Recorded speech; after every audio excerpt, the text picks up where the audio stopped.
ஏன் ஸ்ரீகிருஷ்ணர் தலையில் மயில் இறகை அணிவார் தெரியுமா? ஒரு நாள் ஸ்ரீசீதையும் ஸ்ரீராமரும் வனவாசத்தில் இருந்தபோது சீதாதேவிக்கு திடீரென்று மிகுந்த தாகம் ஏற்பட்டது. ராமர் சுற்றி எங்கும் நீரை தேடினார். ஆனால் எங்கும் தண்ணீர் கிடைக்கவில்லை. பல இடங்கள் தேடி தேடி அலுத்து போனார்.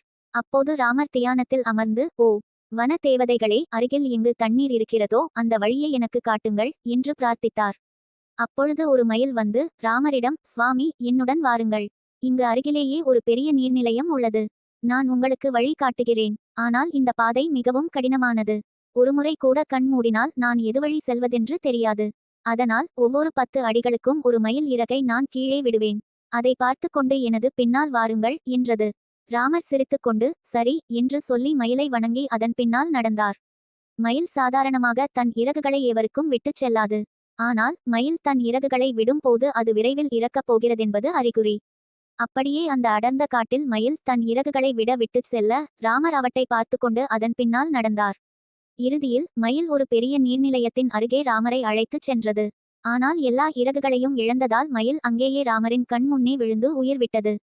அப்போது ராமர் மிகுந்த துயரத்தில் மயிலை நோக்கி, நீ என் நலனுக்காக உன் உயிரையே அர்ப்பணித்தாய். உன் புண்ணியத்தை நான் ஒரு நாள் திருப்பித் தருவேன் என்று வாக்கு கொடுத்தார்.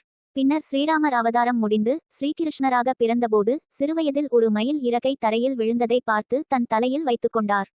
அப்படியே ஸ்ரீராமராக கொடுத்த வாக்கை ஸ்ரீகிருஷ்ணராக நிறைவேற்றினார். அதனால் தான் ஸ்ரீகிருஷ்ணர் தன் தலையில் மயில் இறகை அணிந்திருப்பார். ஒரு சிறிய உதவி செய்தவரையும் மறக்காத தெய்வீக குணத்தின் அடையாளமாக.